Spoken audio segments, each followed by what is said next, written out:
Welcome to this episode of the ISF podcast from the Information Security Forum, the leading authority on cyber, information security, and risk management. I'm Tavia Gilbert, and I'm glad to welcome you back to another cutting-edge conversation tailored to CISOs, CTOs, CROs, and other global security pros.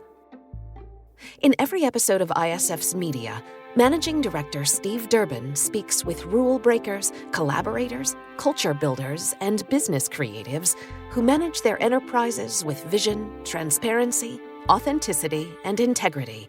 And he brings that conversation to you, your teams, and your partners. Today, Steve is in conversation with Dr. Hannah Fry, Associate Professor in the Mathematics of Cities at the Centre for Advanced Spatial Analysis at University College London, and a researcher in the patterns of human behaviour, particularly in an urban setting. In this conversation, Steve and Hannah discuss the challenge and imperative of communicating across demographics with simplicity and clarity, the power of storytelling, the moral tensions inherent in data mining, and more. And now, Steve and Dr. Hannah Fry. Hannah, thanks very much for coming along to chat. Hello World, your latest book that's just been produced, this expresses and explains some of the emerging complexities, really, around technology, I would say, in a fairly simple and easy to understand way, which I think is the real beauty of it. My question is, we've got a number of Chief Information Security Officers, security people watching and listening to this. What advice can you give them to really get across some of what I have to say, some quite complex messages in here, but in a very simple, very readable way? So how can a CISO replicate that in, say, a conversation with a business leader or a board member? Oh, how can they get complicated ideas across in a simple way, you mean? Yeah. Oh, I see. With difficulty. I mean, there's a note in the back of that book which says that I didn't so much write that book as drag it out of myself while kicking and screaming, sometimes literally. And I think that is, it's really hard, right? It's really hard, especially when you are surrounded in an environment where people speak the same language as you. It's very difficult to step out of that and not use buzzwords and not use jargon and really simplify the ideas. And so it took me a long time, really. I'm pleased that you picked up on that because that was really one of my biggest objectives. But this now, I think once you work out how to do it, actually it is a skill that you can apply, almost automatically once you've worked out how to do it. But also I think the skill, really applies in a lot of situations. So I'm thinking here in terms of, because I do a lot of work with the BBC, and I often have to interview academics, right, about their work.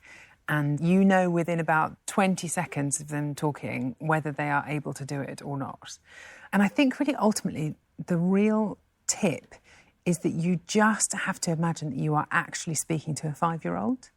So not in a patronising way, but the language that you use, it's all about drawing analogies wherever you can, all about pulling out the grand patterns of what you're talking about, the sort of the main shapes rather than the detail.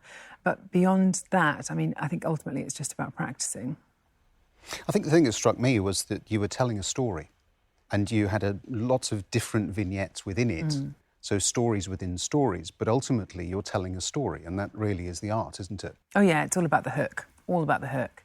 So John Ronson, he says that you should look for tabloid headlines, but then treat the story as though you were a serious academic. And I think that's generally true. So, there's stuff in there about, people driving their cars off a cliff, or there's one quite salacious story about a woman finding some things in her Tesco favourites section of her club card that her husband had bought that he really should not have been buying.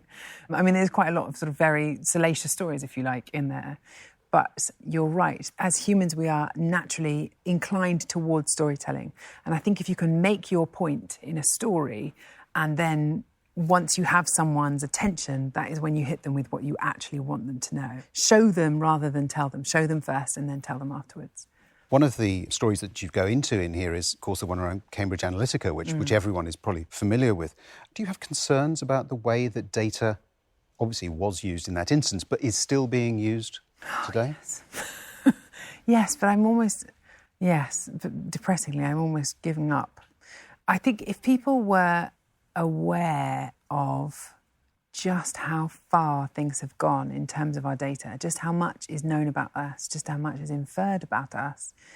I think it's really shocking, right? I mean, okay, so there was a federal report, this is a couple of years ago now, so maybe 2016 or so, which looked at data brokers, so people whose entire business is based on the idea of collecting data about individuals, categorising it and then selling it on. So somewhere in the world, there is a file with your name on it. And in that file will be some record of all of the things that you've done online. So in that file, there are things like, standard stuff like your sex, your age, your income bracket, your ethnicity, that kind of thing. But also things like whether you've ever had an abortion, if you're a woman, whether you're gay, your true sexuality and your claimed sexuality, as it were, whether there's a difference between the two, how risk-taking you are, whether you've ever used drugs. I mean, all of these things can be inferred about us. And I think that this is something that is currently very invisible to us. And I can't help but feel as though, I always think about drones when it comes to this. When drones were first around, they'd pop up everywhere, right? You go to the park and people would be flying around and they'd fly over your house. And it was really annoying. You go to the beach and there'd just be drones everywhere. And quite quickly, we brought in regulations and legislation to stop that from happening because it was just, people just felt really uncomfortable with it. And I can't help but think that the way that data is used, save for a few bits of regulation like GDPR, actually we are unprotected against the worst excesses of it because it's invisible to us, and so we're not outraged by it in quite the same way. I think that's certainly a challenge that a lot of security people face because, we have the challenge of just raising awareness and then really, as you point out, it's very difficult to see a breach. Unless you have actually you've lost data yourself or somebody who has been under attack, it's very difficult to imagine what that is actually like. You talk about GDPR, privacy. That's an issue that continually bubbles around. Different perspectives on it in different parts of the world, obviously. But how do you see privacy and that central issue of our data being ours as opposed to somebody else? How do you see that evolving, perhaps in a sort of algorithm-driven world that we're in? Yeah, I mean, there's lots of different suggestions for what to do with it. I mean, I think that it's important here to point out that in many ways I'm a complete hypocrite, right? Because actually a lot of the work that I do thrives on the use of data. Right. And there are some data sets where, the idea of having access to them fills me with total glee, but the idea of being part of them fills me with horror, right? And I think it's important to be honest about that. I'm thinking in particular, there was one project in Bristol, this is from a couple of years ago, where they rigged up a house with every possible sensor you could imagine, right? So they could tell when you opened and closed the fridge door, when you turned on and off a tap, all of this stuff. And the objective really was that if you had a relative who was perhaps ill or disabled or had dementia, that you could use the technology to ensure that they were continuing to follow their daily routine without, being invasive in terms of their privacy. And that data, when I remember speaking to these academics and talking about that data, and I was like, oh my God, I would love to have, imagine if you had even just 100 people, data from everything they did in their home. Imagine, it'd be amazing. But would I want to be part of it? Absolutely not, no way at all. But I think that that's really the tension here, right, is that there is this often conflicting battle between innovation, between wanting to understand how people work, wanting to improve science and medicine, wanting to get a better data-driven and evidence-based view of the world and of our future. And that is often in conflict with the rights of an individual and the privacy that I think we should all be well entitled to. So I think going forward, there are a couple of ways around that tension, I think, that are interesting. The first, which was proposed a few years ago, which is sort of, a bit, I'm not sure it would work in practice, but was the idea that you would have some kind of intermediary, like a bank, right? Which the bank holds your data on your behalf, and where your data earns money, you earn some interest from it. And I kind of like that idea that then you're the one who owns it. I don't know if that's realistic. I think a probably more realistic version of the future is this idea of differential privacy. So that, this is what companies like Apple have moved into a lot. So, the Apple photos on your phone, they don't leave your phone, and yet the software can still detect a face, can still detect all of these different kind of things. And it's because they're extracting sort of top-level statistics, top-level characteristics of your data so that you can still do the analysis while preserving people's privacy. And I think that the more people that get behind that version of the future, I think that's where I'd like to see us go.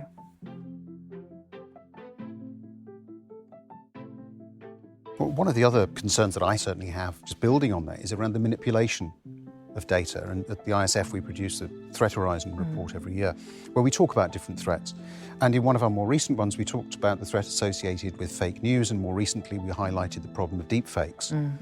How do you see the market, if you like, for such fakery developing, and what can we actually do to address it? In a lot of ways, the thing about deepfakes, actually video is that last frontier. You know, we've had fake audio for a while. I mean, you can just use an impressionist, right? If you want fake audio. Fake photographs as well, we've had those too. And so video, of course, is the final frontier. But I think that actually, well, I like to hope that there are still ways that you can tell that something is fake, right? These things aren't quite perfect yet. And they're sort of giveaway clues within the frame itself that allow you to tell whether it's fake. And so I hope that actually we will learn to apply the same sort of scepticism to video footage as we do currently with photography. I mean, it's all the same thing, right? Like, I'd really like us to go for trusted sources more. You know, it's the same battle, right? Fake news, deep fakes, and so on. I do also think, though, there is actually a sort of positive side to deep fakes too, which is this idea that, say you really love the Spice Girls, right? And you look like the sort of man who does. I don't know whether to take that as a compliment or not. Oh, yeah, definitely. What spice would you think? You can think of what spice you would think. But, you know, with the opportunity of deepfakes, you can create, for example, incredibly immersive VR games where you are immersed in a world, and to your left you have Sporty Spice, to your right you have Baby Spice, and you're standing on stage in front of thousands of people singing one of their songs, doing all the dance moves, right? And this is something that is actually, all photorealistic. And I think that, there are sort of positive applications of this technology as well as just the bad stuff. I don't know if that's a particularly positive image that you've created for most people, but we take that one stage further. Let's talk about artificial intelligence, AI. AI is going to present us with a whole range, potentially anyway, of deeply troubling choices that we have to make. And the example that you pull out in the book is that of driverless cars. And the element of choice around the algorithms used, which may choose between, for instance, saving the life of the driver versus, saving as many other lives as possible in the case of an accident.